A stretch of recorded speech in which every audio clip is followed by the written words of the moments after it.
The Amazon rainforest was no stranger to legends. Its endless canopy hid secrets untouched for millions of years.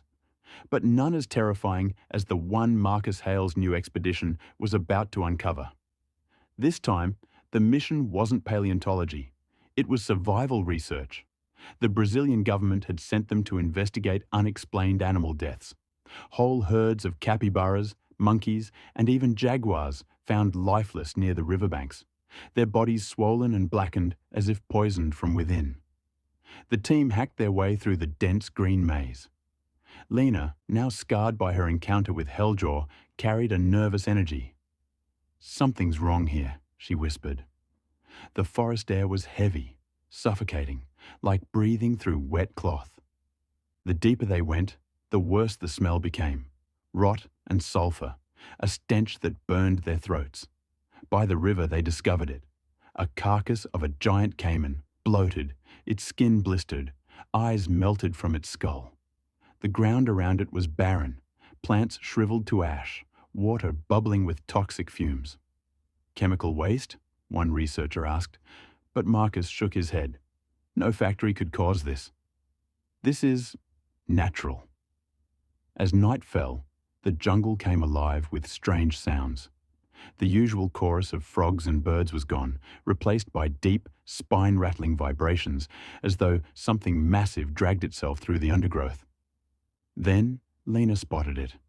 Across the river, barely visible in the moonlight, a towering silhouette moved. Its spine was lined with jagged glowing ridges, like molten veins pulsing with poison. A low hiss filled the air, carrying on the wind like gas escaping from a cracked pipe. The creature lifted its head, eyes burning green, and exhaled. A cloud spread across the river, settling over the trees. Leaves curled and blackened instantly. Insects rained down dead. The toxic Spineback had awakened. The next morning, the camp was chaos. Half the crew had fled in the night, terrified after witnessing the glowing silhouette. Those who remained debated leaving, but Marcus refused. He was consumed by the discovery, proof of a prehistoric predator adapted to chemical warfare. They followed the trail of destruction. Trees stood charred, their trunks hollowed by acid burns. Animal corpses lay scattered, their flesh oozing black fluid. The jungle, once vibrant, was now a graveyard. Lena pressed a cloth over her mouth. "If we keep following this thing, we won't survive," Marcus replied, his voice hard. "If we don't, no one will." At midday, they reached a clearing. The ground was cratered, as though something massive had been nesting there. At the center lay enormous footprints, each one sizzling, the soil bubbling, as if acid seeped into the earth. Suddenly, the ground vibrated. The air grew thick with a metallic tang. Birds erupted from the trees, fleeing in every direction. Then came the hiss, a long, venomous release that sent shivers through their bones. The team barely had time to react before the toxic Spineback charged into view. Towering over the canopy, its scales were black and slick, covered in ridges that pulsed with sickly green light. Its back was lined with massive, serrated spines, each dripping a glowing toxin that burned the ground as it fell. The monster roared, not with sound, but with a piercing hiss that made their ears bleed. Its breath swept across the clearing, and within seconds, the nearest trees collapsed, their trunks dissolving. One of the researchers stumbled into the poisonous mist. His screams echoed as his skin blistered and melted, his body collapsing into a pool of steaming flesh. The rest of the team ran for their lives. But the toxic Spineback followed.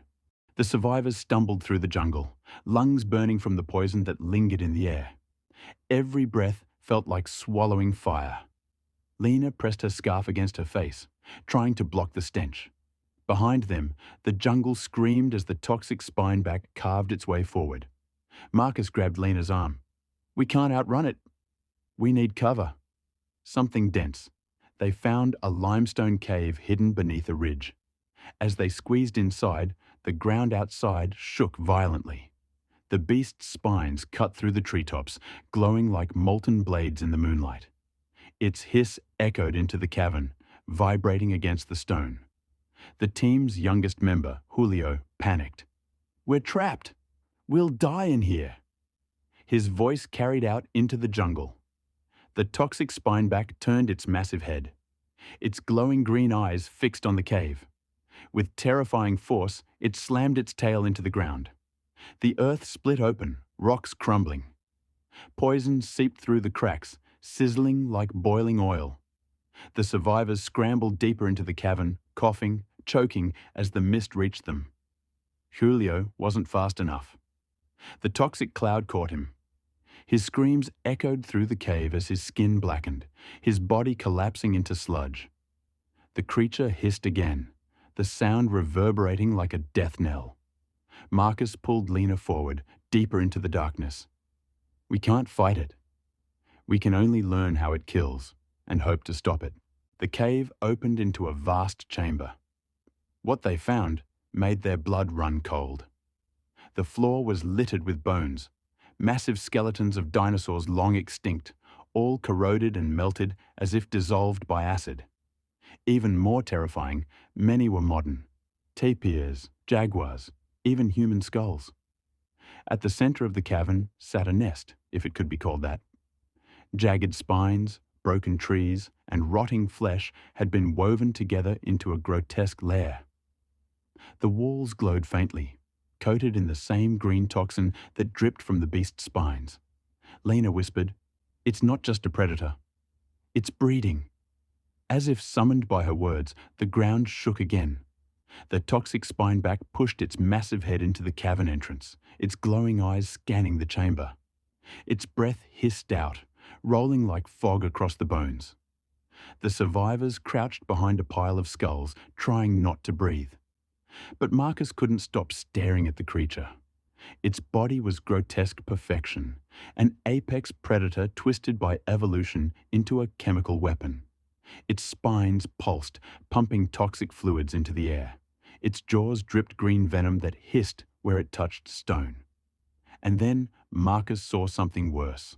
A cluster of eggs nestled in the nest. Each one glowed faintly, veins of green toxin running through them like living lanterns. If those hatched, the world would have more than one toxic spineback.